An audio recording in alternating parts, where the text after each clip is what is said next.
Well, hello and welcome to the No Filter Needed podcast, where we cut the fluff, expel those myths, and kick unobtainable standards to the curb. I am your host, Camilla Collins, self-image consultant, author, and founder of multiple beauty and creative entertainment agencies. I am super passionate about empowering people to change their self-perception and reimagine not just the beauty, but the huge amount of power within themselves. And this podcast is in support of my mission to do just that. Hello. Welcome back to the show.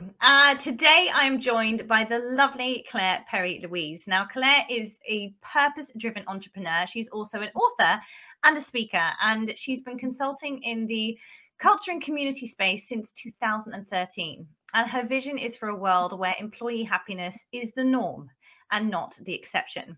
She's also been recognized by Facebook as an elite leader. But regardless of whether you run your own company or not, I think there will be something in this episode for everybody. So Claire, welcome. Hello, and thank you for coming on the show. Thank you, Camilla. Thank you for inviting me. Thank you for that lovely introduction. Although my internet froze in the middle, so I was thinking, but anyway, it was amazing. Yeah, well, it's all true. It's all true. And you are fabulous, because I just love watching your little social posts and your musing, and you know, you really are you're great at connecting with people, and you really are a connector as well. And in fact, you know, you really helped me out getting this podcast off the ground back this time last year. So I did your course just to, you know, check all the boxes and make sure I got everything right. So I'm massively thankful and grateful to you for all of that. But let's talk about your story, because you used to be a lawyer, right? I did. So what made you change paths? Because I know you're super passionate about all of this that you do now. So what was where did the change come from? So, yeah, I mean, I became a lawyer because my dad said, well, I actually wanted to go into hotel management, and Dad was like, Claire, go to university and do something that you can carry through with you. So he said, do law. So I did law, and then I came out and I took a year out, and I didn't know what I was going to do. And then I think actually I went out for a drink one night, and some guy said, you don't want to be working there, because I had some temp job. He said, you want to go back and be a solicitor. So I went home and told my dad I was going back to university, and he was like, yes. And then, so I went down that pathway, but it was not really, I was never super inspired by it. There was, you know, that it just wasn't inspiring. It's almost like I followed that pathway because it was a set pathway, which is so different to being an entrepreneur, because an entrepreneur, you have to find your way. And being a lawyer, you know, I went to school, I did A-levels, I went to university, I did a diploma in law, I got a training contract, and then I came out at the end with my certificate. So, and then when 2012, 13, actually on YouTube, I was introduced to a guy called Simon Coulson, and he teaches people how to make money online, and he's been doing it for years and years, and he ran this 3-day training course, and I went on the 3-day training course, and I just thought, wow, I love this. I want to be an entrepreneur. I want to work for myself. And from that, I really tapped into something I learned at that course, which was about membership sites. And so I just embarked on this journey from where, going on that course, I was too scared to be on the M25. I didn't want to get out in the hotel car park, because I was thinking, oh my gosh, I'm in this scary place called London, and I don't want to do this. And then I went to a space where I was speaking at events around the world, traveling alone.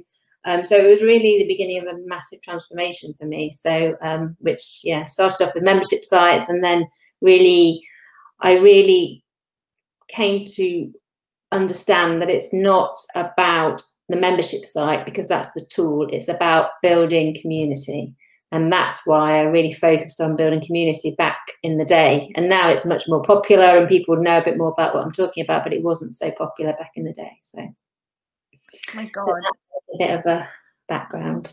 Amazing. And I've just okay, there's loads of things I want to pick out there, particularly towards the end, but you know, even how did you that just sounds super scary, suddenly just being catapulted into like going around the world and kind of speaking in particular as well. You know, public speaking is something that a lot of people struggle with, even confident people, you know, kind of finding their voice and collating. We can all say it in our heads really well, can't we? But as soon as we just freeze.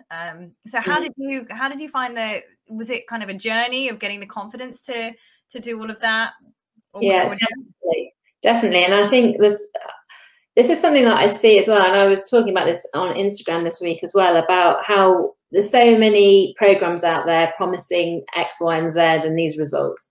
And from my own experience, when you read out that bio about me, you know, I'm like, oh, that's amazing. But it didn't happen overnight. It was a gradual process. So with the speaking, following on from doing the program with Simon, I joined his mentorship program, and from that there was an opportunity to speak. And so Simon said to me, you know, would you like to do a presentation at one of my groups for my clients? And I was, you know, a bit apprehensive, and I remember doing it, and it probably wasn't great, and I probably did things, I depreciated myself or made jokes that probably I shouldn't have made or whatever. But that was the thing. It was like getting in the game and practicing. And so then I did it again. It was a bit easier.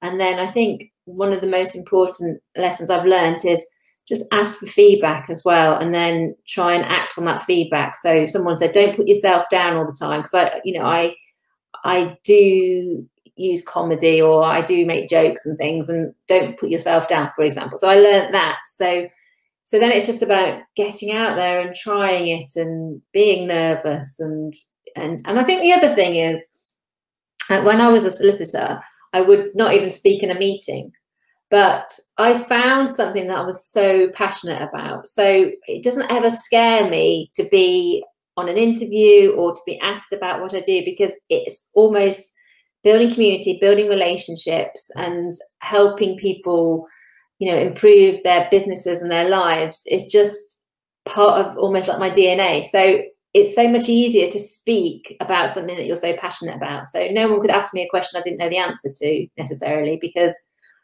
you know, I loved it. Whereas don't ask me about law. I mean, my dad still asks me questions about law that he learned from the bank, which, like, do you remember this case law? I'm like, no, Dad, no one needs that anymore, you know, but it's not like that now. So, yeah, so that's how I kind of got through those early stages. And I think that's what, if you want to go and be a speaker, just get a speaking gig. Like, there's no point just doing courses on it. And actually, I did do a speaking course, actually. So I did, you know, I took the opportunities to train, but the most important is get out there, practice, and try, because that's where you'll get the experience from. So, and I'm still trying. So true. Well, we all are still learning, aren't we? You know, we can always be better, and that doesn't mean that we're bad. It just, there's always room for improvement. But recognizing as well how far you've come. And again, you know, kind of tracking. That's why I guess it kind of helps to have some footage or something as well, so you can refer back to as like a tracking technique. Footage. I'm like, no, I mean, all this stuff I'm talking about was all recorded. I could get footage from that first event because it was all recorded. I want to see it. Gosh, watch it. Oh no. And then actually I did Pitch Fest with Dent. Did you do Pitch Fest? No, I don't know what happened with that. I don't even think it went ahead. I remember because we filmed, we had to film a little social pitch or something on the, just for the listeners, by the way, Dent is a program that both Claire and I were on. It's a business accelerator. But you, what year were you? Which year were you? Well, I don't know. I was KPI 16, so it was about probably 16, maybe 2016, probably. I don't know. It was 16. But yeah, then you got this opportunity to do a pitch of your business in front of a massive room full of investors and entrepreneurs. And yeah, I did that, and I was like, I can't do this, and I did it, and actually I was a runner-up. But I got offered like £200,000 worth of funding or something from the, you know, like, it was super cool. But that's on YouTube. I couldn't bear to watch that either. Oh no. And I didn't think I was going to win.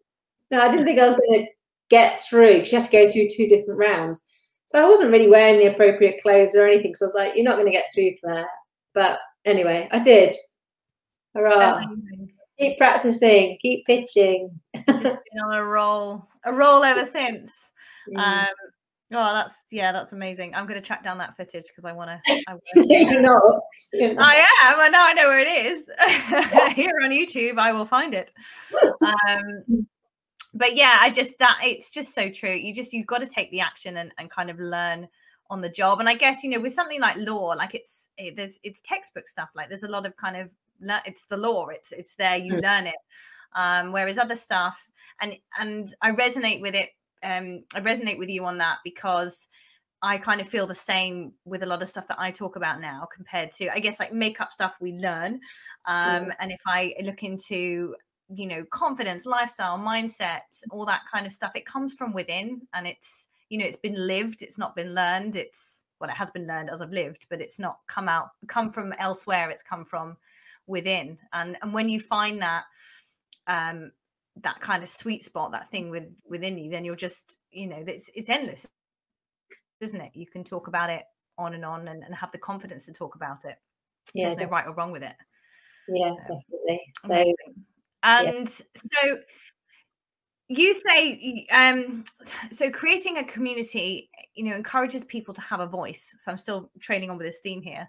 And in what way, because I can see how that happens. And you, I guess you had one person kind of guiding you through with your first, giving you that little nudge to get up and speak. But I think collectively, when you've got a community of people together, it encourages them all to sort of speak up, doesn't it, really, to have the confidence to kind of voice their opinions. Is that what you mean by that? Well, I definitely, there's something in the collective and where you are around people, and that's why, you know, it's so important who you hang around with, because they, you know, they encourage you and help you and, you know, to express yourself. But I think the reason that I feel so connected to giving people a voice is that personally, in my personal life and my professional life, I spent many years not really feeling like I could express myself. So in terms of, you know, in my workplace, there was very set ways in the solicitors firm that I worked with, and they wanted to use precedent letters. So that means letters they'd written out, and then you just changed the top to Dear Mrs. Jones. And then you had to send that out. And I remember having a discussion with one of the partners saying, yeah, but I met her and I wanted to express, you know, our conversation. No, that's not how we do it. And so I remember giving some feedback and then saying, no, Claire, that's not how we do it. And I remember that then I just shut down, and that's probably my response. So I just kept quiet. So the next time we had a meeting, I didn't say anything. And the thing is that didn't get me anywhere. It didn't help me evolve as an individual. It didn't help the firm. I was disengaged in my work.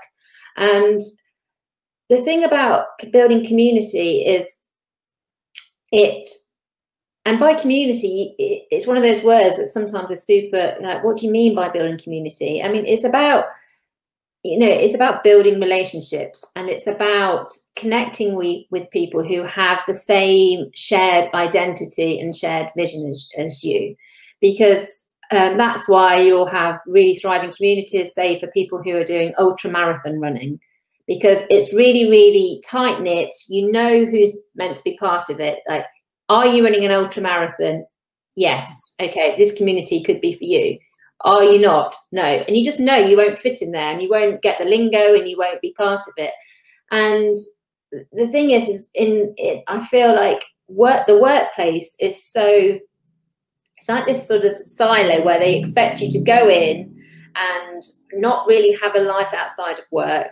And you know, I'd go in and sit at my desk and answer the questions that I was posed by clients and draft documents and things, and then I'd leave.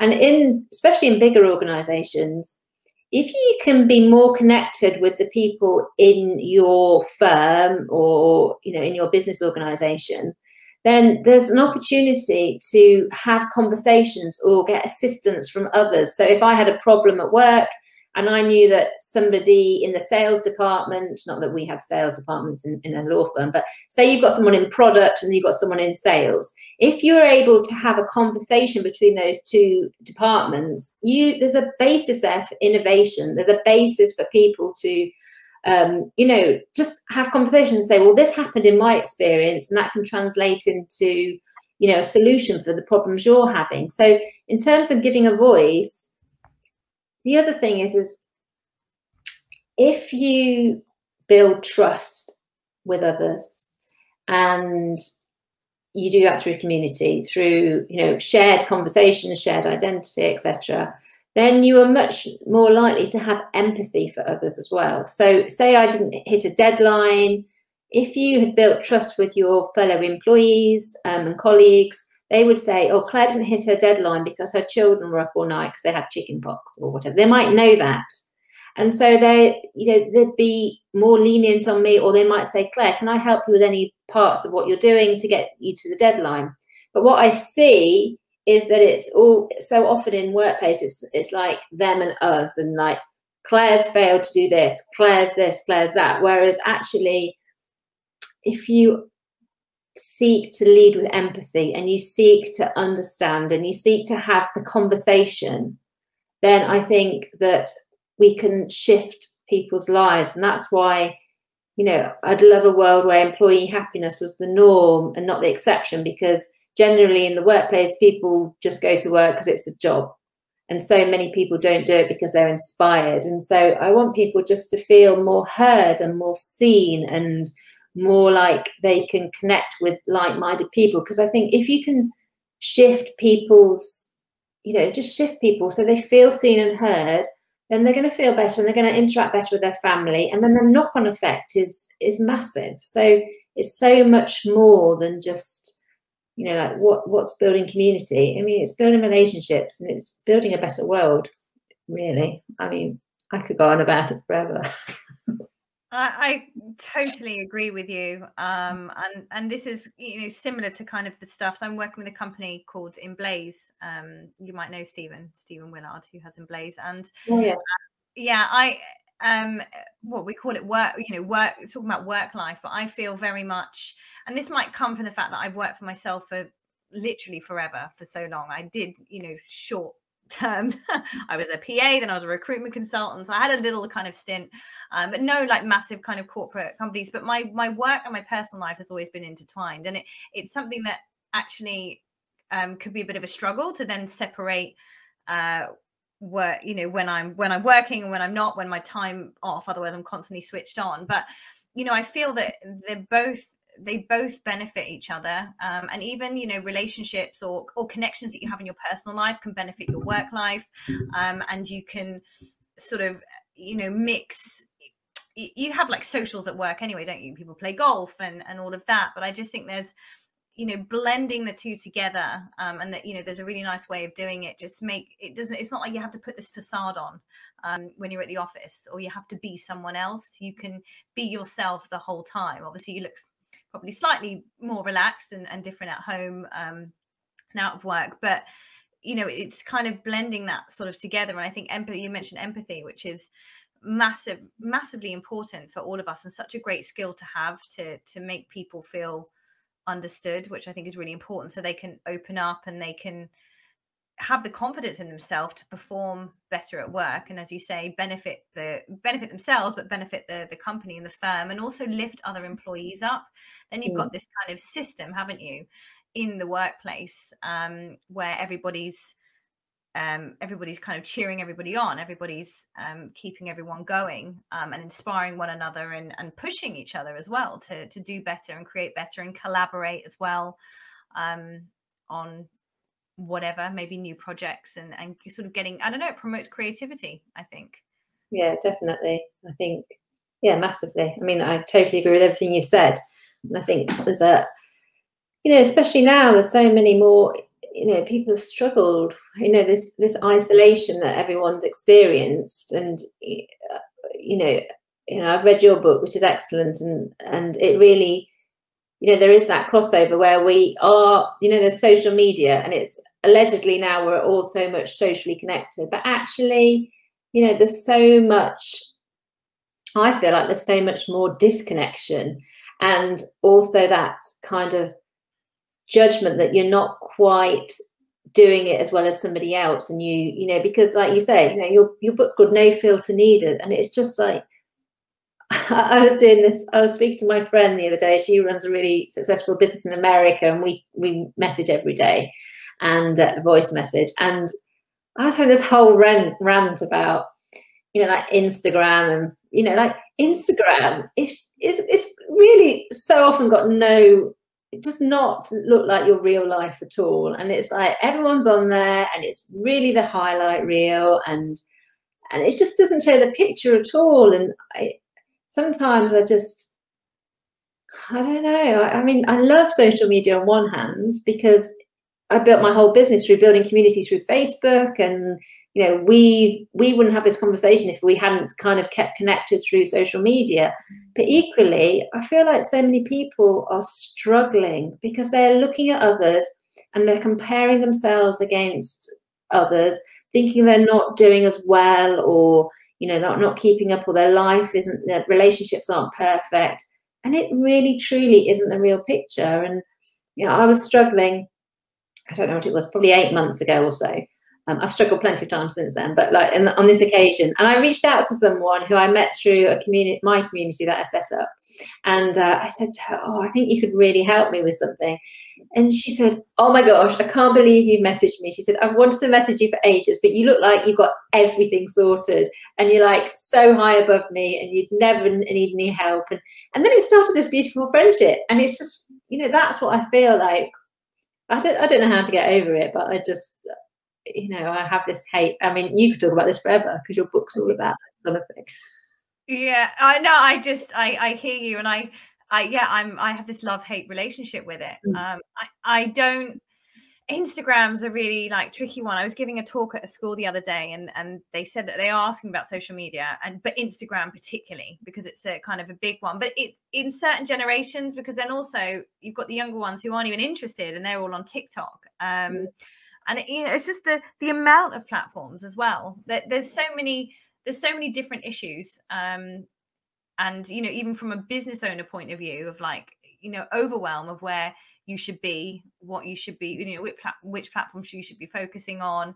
And it's like the platforms are in, you know, competition with each other as well. And, you know, I've just ducked out stories the other day I was away on the weekend, and I was filming stuff because I'm going to start a vlog for YouTube, and I was filming stuff for that. And then I was, you know, long ways. And then I was like, oh, I need something for stories. So like so portrait, like, yeah. And I thought, this is ridiculous. I'm not even enjoying my time. I'm living for everybody else. Like not that they've even asked for it. But it just, because it's constantly, our phones are always with us and constantly kind of vying for our attention. It's always on our mind. And it's so easy to get sucked into the scrolling and the comparison side of things as well. I just think the platforms are very clever, and that's what kind of scares the living daylights out of me, to be honest. Yeah, it's that whole, did you watch that Netflix documentary, yeah, The Social Dilemma? I mean, honestly, they don't even give it to their children, the leaders of all these organizations. Just don't, you know, and it is addictive. And recently, you know, with Clubhouse, are you on Clubhouse? I'm on it, but I'm not on it. I'm in it. Yeah. No more platforms for me. So this is the thing. I went on Clubhouse, and then, you know, I was building community like I've always have done. But then, and if you haven't been on Clubhouse, it's rooms and it's audio. And then if you put your hand up, you get invited on stage sometimes. And then if you're like really the higher the high, you get made a moderator. Anyway, and I was going on, and then if I didn't get picked, if I put my hand up, or if I didn't get made a moderator, then I was like, it was ruining my day. And I just thought, no, Claire, and I've come off it. But then there's still that anxiety, like everyone seems to be on there and, you know, building their followings. And I'm like, and that's another thing, you know, these, you know, building the followings and looking at the statistics and how many Instagram followers you have and how many people on Clubhouse. It's actually irrelevant, because what really matters in building community is the engagement. And you don't need tens of thousands of people to follow you to get that engagement. You know, you just need people who really share, you know, and are aligned with you. That's what's really important. So, yeah, I mean, yeah, I think we all suffer with it. It just depends how many people express that they do feel anxiety around it, because people feel like they can't express these things sometimes. But I sometimes hold my heart on my sleeve, and I've been told in the past that you shouldn't really say all this stuff because it doesn't make you look so much of an expert. But I don't want to be that person. I want people to understand that being an entrepreneur and working for yourself and figuring it out, it's a journey, and you don't have all the answers, and you do cry sometimes, and you do feel like you can't do it, but that's normal and that's life. But put me back in an office, I'd hate it. I don't want to be stuck to a 9-to-5 job. I've threatened that many times. Oh, can you imagine? I'd last like 2 days. I'd be like, "You're doing it all wrong. Like, we should be doing this." They'd be like, "Get out." Yeah, we're unemployable now, aren't we? I'm just like, no. It's always the grass is greener. You always think, oh, they have it better. And again, it's that comparison thing. Even, oh, I should just get an office job, or like, because it's what you perceive. And again, you're looking at the outside. You're not taking in the whole big picture. You're just looking at just taking things at kind of face value, which they're not when you get into them. No, that's exactly what I'm saying. Yeah, it's one heck of a journey. You're totally right. And let's not go down that journey, because I'll just be going on about it. Well, I like to cry too. I cry on the regular. Oh my goodness. So yeah, and yeah, because I was, you've got your podcast, haven't you? Your People, Culture and Community podcast. Yes. Is that right? The People, Culture and Community podcast. It's had a few name changes over the but it's about people, it's about culture, and it's about community. And it's with me, Perry Louise. That's all you need to know. But I love that you can, you have the flexibility to, change it. It's your podcast. You can do what you like. This is the thing, isn't it? This is another thing about business. It's like, right, we need to have this sorted and the website sorted and this. It's like, you just try I just try the stuff and see if it works. And then if it doesn't, I just ditch it. That's kind of my way. I'm sure I don't have any, I was talking about this yesterday on Instagram. I don't have any magic blueprints. It's like, try it. It doesn't work, ditch it, move on to the next thing. So, but yes, I do have the podcast, which is only on series 1. I'm going to launch series 2 shortly. But yeah, it's a nice way to riff and talk about things that matter. And I interviewed my daughter, and I think she was 8 at the time. So it'd be funny to look about what's life as an entrepreneur. So I can't remember what she said now, but it'd be interesting to listen to it. So I haven't listened to that episode. No.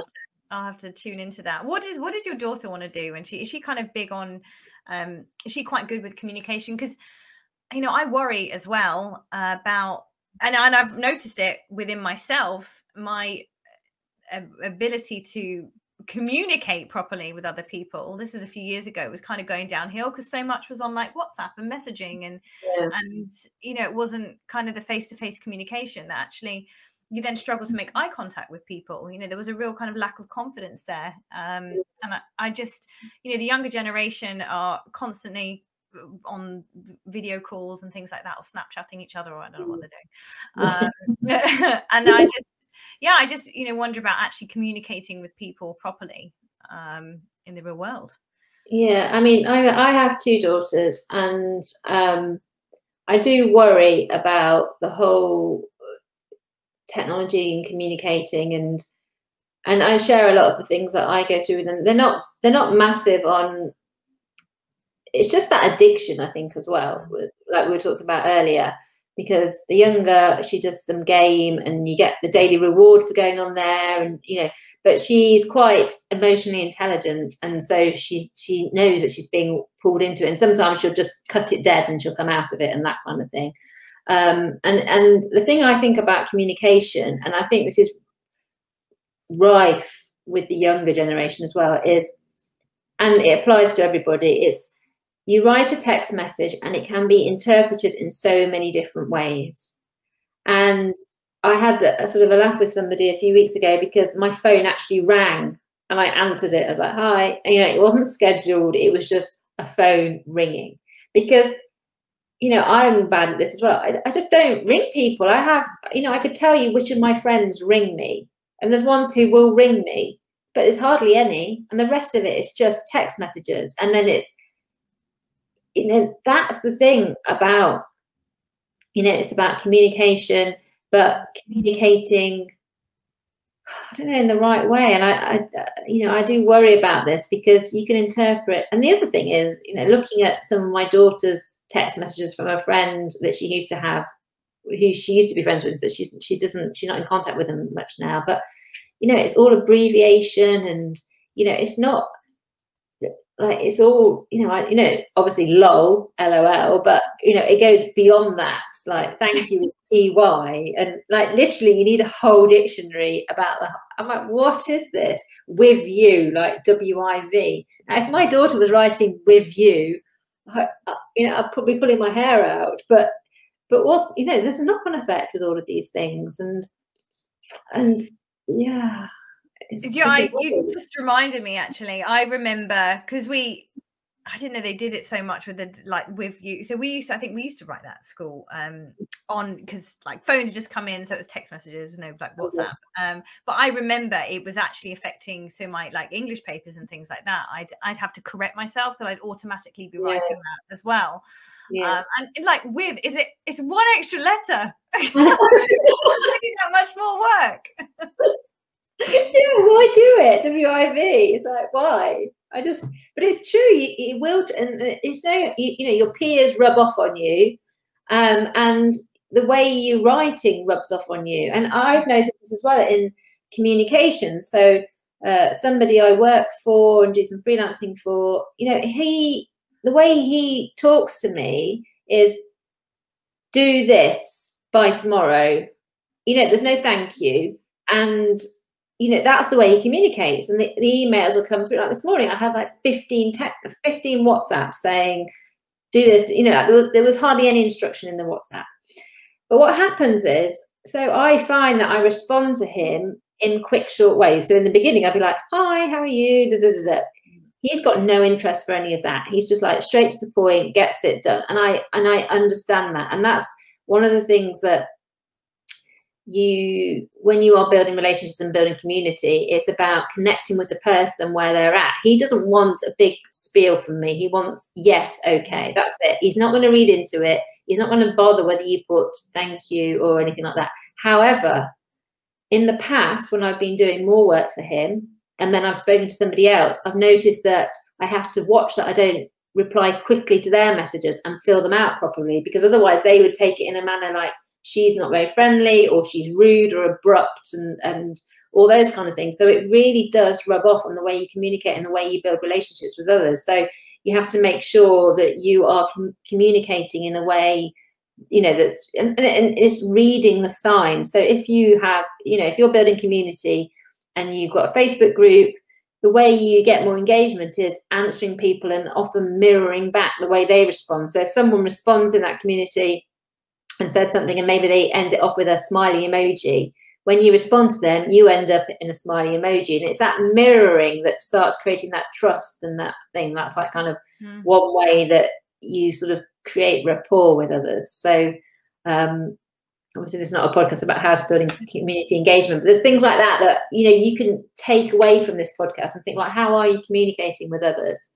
Because that's how you can, you know, build value into the conversation and really connect in a deeper way with people and continue to build relationships with people. So yeah, just completely going off on a thread there. No, not at all. I wholly agree. I was just thinking back. So the last podcast I did with Fiona Murden, psychologist, I think we were talking about mirroring as well. And it's an instinct thing to do. You know, we to be part of a community, to feel part of the pack as well. But it's kind of a great skill to do. But I'm just thinking, it's learning other people's languages, isn't it? And it's not changing yourself. It's just knowing who you're dealing with. It's not suddenly, oh, well, I have to be a different person. I have to communicate in a different way because the way I communicate is wrong. It's just carefully selecting, or I guess like tweaking a little bit your communication, not completely changing your entire way of communicating for that person. It's a bit like, you know, I put kisses at the end of my emails, in formal emails. Well, not all of them, but quite a lot of them. And you know, with clients that reach out, again, not all, but it's just one of my things. And then again, you know, sometimes people don't, and then you get one back, don't you? Because people just think, oh, okay then. And I mean, that's a whole, you know, so I reckon we could do a whole podcast on whether to put kisses on the end. Yeah. It's all like, shall I? And then they do, and then especially with men as well, because then you don't want to like over encourage a man if he didn't mean to do that with a kiss. And does it mean, like, should it be one kiss or two kisses? There's a whole thing, isn't there? We're going to open up a whole can of worms if we go to the men thing of like, oh, how they feel of, you know, us leading them. Let's not go there. Yeah, the whole kiss thing. And then I quite often do that. And then I reply quickly to somebody in my community the day who's a guy, and I just signed it off quickly with a kiss. And then I was like, oh no, sorry, I didn't mean to put a kiss, but it's just a kiss, like, to me. But then this is a bit about, you know, understanding others, and you can't ever know how someone will take it on, because you don't, you know, everyone's got their unique set of experiences in life and their unique values and their unique way of looking at something. So my sister, if you don't sign back with a kiss, she definitely feels like you've fallen out with her. Like, and I'm like, what? I was just like trying to do 15 things at once, and I just pressed it, you know, but it doesn't make her wrong or right. It doesn't make me wrong or right. It's just differences in people. So yeah. I think other people's reactions to how you kind of sign off, if people have like a really like strong reaction, that says far more about them than it does you. But also, when you've been speaking to someone for a while, I think it would be wise to remember not to jump to conclusions early on in relationships. Or, you know, just when you're speaking to someone for the first like few times, until you kind of know their language and know the way they write, and then you can sort of figure it out, can't you, when you've got a bit more of the back picture, and you can work out. But again, you know, text messages, email, they're toneless, so they can easily be taken.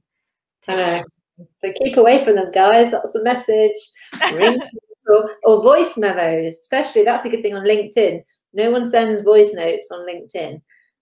Well, some people do, but people are astounded by them. Like, oh, I'm like, what? She has a voice? I love voice messages. I do them all the time. The best. Well, you know you do. But then if I don't read it, that's the other thing. Sometimes you can't listen to the voice memo, and then you don't read it. Because I like a girl who either responds within 5 seconds or 5 weeks. It's like there's not really any middle ground to me. I'm just like, so no, but yeah, more voice memos, everybody, more talking. Oh, I don't know about more voice. I'm a voice noter, and I think I drive everyone insane, because as soon as you start ramping up with the conversation, they get longer and longer and longer, and then you're sort of going through a day, and you're like, okay, someone sent me a 7-minute voice note, and they're just literally. You're not hugely intentional, because you're not taking the time to write it. You're just like spieling, which can be nice in a way, but then you get kind of stuck. So I quite like, although I find it annoying, that Instagram cuts you off in a minute, and so does Facebook. Actually, it trains you to just get your information in there, and if you really need to send another one, send another one. But WhatsApp voice notes, it's dangerous. You're right, it is super dangerous. Yesterday I was having a conversation with a guy on Instagram, and he sent me voice memos, and then there was 9 of them, so it was like 9 minutes. So they were very interesting, and then I sent him probably 9 back. So we should just had a phone call straight off. Yeah, there's the other thing. It's like, should we just have a call? I just find, it's difficult to refer back to stuff. So even like my PA Zoe, bless her, she will take the time to write. Actually, she sends me voice notes too, but I'll voice note back. But then if I need to refer back to something, or if she needs to refer back to something, who knows where it is, because all the voice notes look the same. So yeah, it's no perfect solution after all. So actually, scrap that. Don't send too many. We've gone right off topic here. Haven't we? Yeah, of it. Let's bring it back. Let's talk about value. So I know you're a big advocate of giving value, as am I. You know, because that builds trust for people, and you can obviously do it on the work front, but also in your personal life. You know, just adding value, and it's not adding values to someone's life, and it's not, you know, giving up your time and at the expense of you. But there's so much that you can give to people that, you know, invite them in to work with you, or to be with you, or to spend more time with you. So kind of, what are the best ways, and I don't know, obviously I know you work with a lot of employees and companies, but even on a personal kind of level, what are the best ways of giving value to people that you've seen or that you encourage people to do? Well, I think in terms of giving value, I think it starts with your intention anyway for any relationship. So I really hate the inbox on LinkedIn, because people, I have no idea who they are offering me things. And I know they're just trying to sell me. And like, firstly, that if you're going to give value, or, you know, you're going to connect with someone, why is it you're connecting with them? It's okay to have a kind of aspiration or a goal or something in the long term. So, for example, if we're talking about the Dent community, so we joined the accelerator as we did, and then following being on that accelerator, which was 9 months, there was a Facebook group, and then Dent would put on community events and events in London, and then they offered, you know, they asked, do people want to volunteer to help? So I volunteered to help. I live in Devon, so, you know, it's a big journey. I probably had to do an overnight stay. Probably cost me $400 or $500 a trip to go and do it. I didn't get paid. I went along, I helped, I talked, you know, I built relationships over a long time. And then, you know, a few years later, I don't know how many years later, 2 or 3 years later, I was trying to think how it happened. I was having lunch with Daniel Priestley, and it was just us having lunch because I can't remember why. I think I won some competition actually on that thing, because he asked in the Den community for reviews, and I remember I wrote a review for his book, or I don't know if he asked for that, but there was something about it. And I remember he just launched a new book, and I remember I read the book, and I wrote him an Amazon review, but it wasn't this much. It was like, oh, you can't see that if you listen to it. This much was, it wasn't 4 lines. It was a proper, you know, A4 page of going through all of it and everything that I thought about the book. And I won some competition to have an hour's mentoring with him or something like that. And I knew him already before that, but, you know, I'd obviously gone overboard with giving the value. Anyway, and we had this lunch conversation, and we were talking about community and my business. And then he said to me that he didn't really trust giving his community over to anybody else because he'd had bad experiences in the past or something. And he said, would you like to be the community manager for my client community at Dent? And for me, that was like one of my biggest, you know, like, I love Dent, I love the community, you know, I really am inspired by Daniel Priestley. I love the team, but I knew all the team. And, you know, he asked me, I didn't go in there pitching, like, can I run your community? Can I do this? But that was a slow burn. It wasn't, you know, and I think that's a really good example of how you lead with value. But if I'd gone in thinking, right, I'm going to go and help at these events because I want to run his community, I want to do this, I want to work with Dent. But in my head, I was like, I'd love the experience of working with a global organization. I remember thinking, I'd love to be part of this more. And so I just took the first step, and that was just volunteering, like offering my services just to help and talk and hand out flyers or whatever it might have been. And I've done that in so many other scenarios.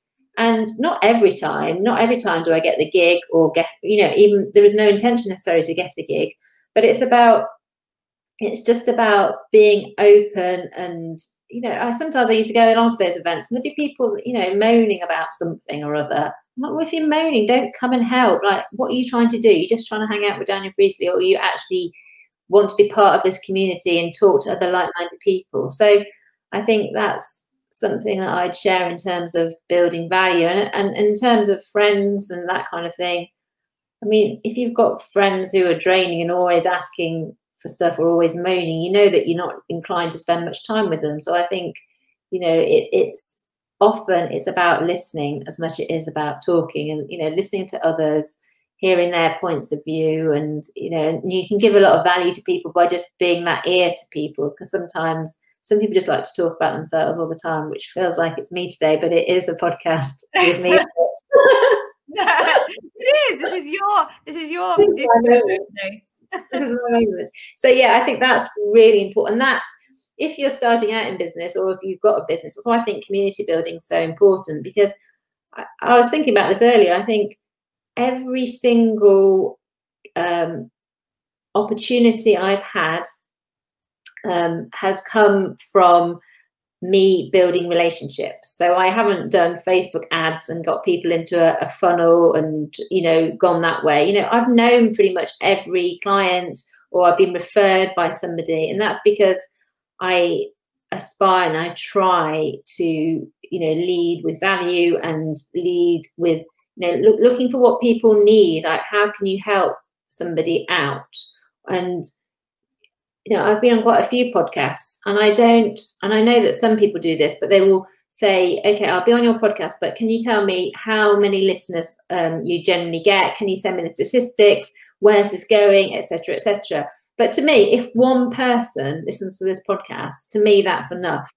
Because to me, if you can impact one person's life, that's what's really important. And, you know, I've not even thought about it. I don't care if no one listens to it, because I've had a nice conversation with you. So I think it's sometimes a shift in mindset. And I believe that things come back to you, you know, where you give out and you give value to others, it may come back from a different source. So, you know, I've had so many opportunities come to me from different sources, but I always try to lead with, you know, giving value and helping people first. And sometimes I have to hold back on that, because, you know, otherwise I'm just constantly giving free chats to people you shared and all about how to build community, you know. So there is a kind of middle ground as well, because we are in business at the end of the day. So I have learned that. But in the first few years, and, you know, in later years, I'm trying to hold back so much on that, because I just give away all my stuff to people and they go, thanks, Claire, that's amazing. I'm like, cool. But, you know, that doesn't build a business. So yeah, I resonate with all of that so much. But I also think we have this kind of feedback. If we start feeling drained or annoyed or angry or whatever, then it means, you know, because there has to be like that balance of giving and receiving, not necessarily like for like, but it's just that balance. And I think when you're feeling agitated or annoyed, you're giving too much, or you're giving to the wrong thing to the wrong person, or to the wrong person. But I totally agree about all of that. You know, everything you put out there just coming back in another way. And I can think of so many examples across my life, particularly with business, where that's kind of happened. And stuff comes back today from literally like 10 years ago, from like the odd BNI meeting or whatever, and this goes back to social media, doesn't it? Probably Facebook in particular, if we're going back that far back, because I still have, you know, friends on my Facebook who are, but, you know, I don't see all the time, and I haven't seen for years, but, you know, you're still in the mind, and you're able to see their updates and communicate with them, and be in their mind, so they can kind of refer you on, or you can help I always get asked to help people's nieces or daughters or whatever out, on particularly on the makeup or the beauty or even just business stuff. So it's nice to be able to do that, and it always comes back around. I think the issue that I have, and you strike me as you might probably be a little bit similar in this department, is, you know, a lot of not business coaches as such, but you know, business, like, you need to know where your leads are coming from and numbers and and I'm like, I don't work like that. And as soon as I do, I don't feel good. Things stop working and dry up. And as soon as I relax and just do whatever makes me happy and give value wherever I can when it comes up, not necessarily seeking it, that's when, you know, work starts flowing in, things start happening, opportunities arise, people just come into my life. So I battle with that a lot, because I'm just, when I try to grab onto it too much and sort of track and crunch numbers, then it just doesn't work. It never has for me. No, that's a massive thing. Because, like I was sort of saying, you know, all of my opportunities have come through like serendipity or coincidence, you know, all those kind of things. And you know, I've had mentors who I've worked with for years about, you you know, how to be in flow, and, you know, and a lot of being in flow in life is where things will just happen, or you'll bump into somebody, or you'll have that conversation with someone that will go somewhere else. So I think in terms of living in flow, it's about, you know, taking opportunities when they come up and doing things that feel exciting as opposed to the things that feel really, really heavy. And it's also, I think there's quite a big thing around boundary setting. So, you know, being upfront. So with my personal coaching clients in the past, I haven't done all this, but in recent times, you know, I set them an agenda, like, this is what it means. So, you know, this is when you can contact me. And, you know, like, I set that out, that, you know, the contact times say during our hours coaching, and it doesn't continue in between, because otherwise you can end up with loads and loads of emails and answering stuff in between. But does that mean that I don't contact them in between because I want to, or send them a message on Instagram? Yes, I do that, but at least everybody knows where they are from the start. And, you know, I've been guilty of just going, yeah, I can do it, and I'll help. And I think also there's a big discussion around self-worth as well. So when I felt less worthy of my expertise, then I would have a tendency to overgive. So when you lean into that conversation, so, you know, am I worth whatever it is I'm charging? And then you think, okay, well, I'm not, so I'll give an hour's coaching, but then I'll send them a document, and then I'll follow up, and I'll keep adding and adding, because that will make me feel more worthy. And it's a process that you need to go through, where you can strip that away and say, okay, so say, you know, it's £100 an hour to work with me. What makes you worth £100 as opposed to £15? Well, you know, I've spent tens of thousands on the best mentors in the world. I've been on the best accelerators in the world. You know, I've had conversations with, you know, and I'm connected to lots of really successful business people all the time. And the things that you pick up from the people who are around you, you can pass on then to your clients. And so that's taken me 8 years to acquire. I've spent tens of thousands of hours on courses, reading books, you know, updating my knowledge. And I think there's a massive mind shift that goes from that. So, you know, an hour of my time, if I valued myself even more, you know, it could be way higher than I even charge now. But it's about feeling comfortable with what you're charging, and really understanding that it's not about the hour. And there's some story, I wish I could remember it, but you know, why some guy said he wanted something fixing, and he just screwed one thing, and said that'll be £10,000 for you. He's like, well, you just screwed one thing. He said, yes, but I knew how to screw that one thing, and that's the difference. So, and I think there's a massive, I think a lot of people who work for themselves would probably resonate with what I've just said. It's kind of one of those things. Yeah, absolutely.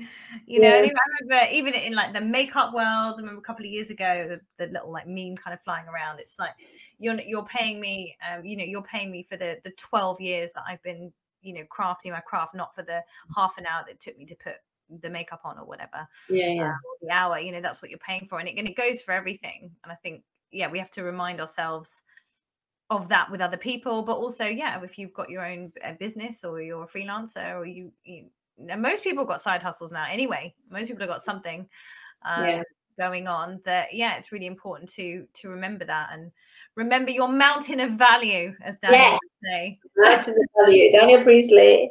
We're remembering the course, Daniel.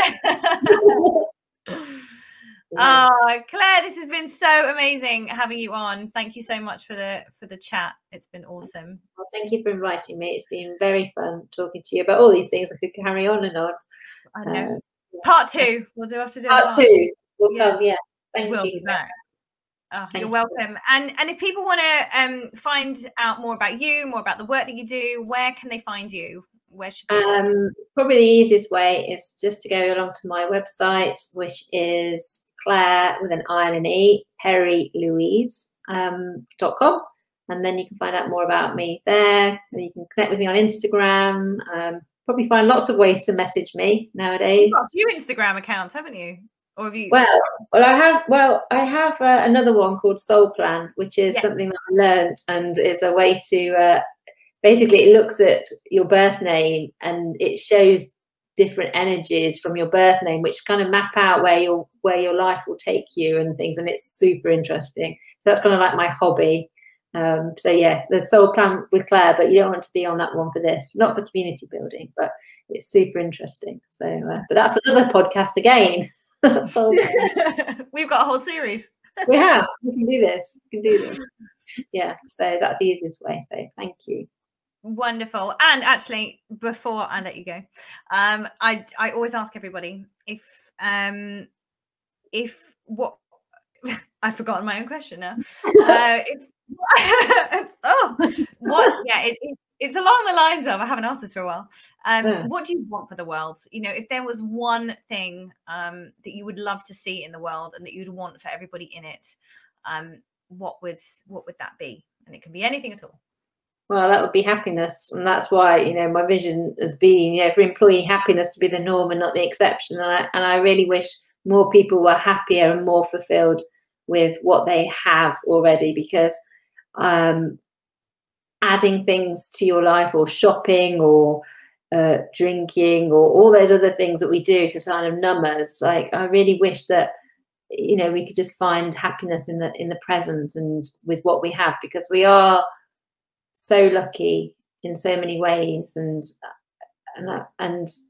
we all have inside us a real, I believe everyone has a real purpose and a real reason for being here. And I think sometimes we can get so bogged down in life itself that we kind of forget that, and we don't enjoy the journey, and we get anxious about things, and, you know, how we look on social media. And at the end of the day, it doesn't really matter. It's like, you know, when you come to your life, and there's a great book about that, about someone who looked back and had conversations with people who were in the final weeks of their life, and you know, it wasn't what iPhone they had, you know, it was connections and family and all those kind of things. So yeah, more happiness in the world, and more connection, because we're also disconnected. So more community for everybody. So in every aspect, like in your local community, online communities, everything. So that's me. That's me. So yeah, I totally agree. And you know, it's I don't know. I feel like the happiness comes from stripping things back. It's never putting other stuff on. It's just getting back to that simple place. I think Serena and I were talking about it on the previous podcast a few episodes ago. But yeah, you're so right. And yeah, I think with the pandemic as well, and the lack of communication, or a different way of communicating, like, community is going to come back with a bang. You're in the right industry, Claire. Yeah. 9 years I've been saying community will be the core of all businesses, and people were, what are you talking about, Claire? Now this is my time. Yes. I've arrived. Claire has arrived. She's arrived. So anyway, there we go. Awesome. Thank you so much. Take care. Thank you. You too. I'll speak to you soon. Okay, bye. Bye.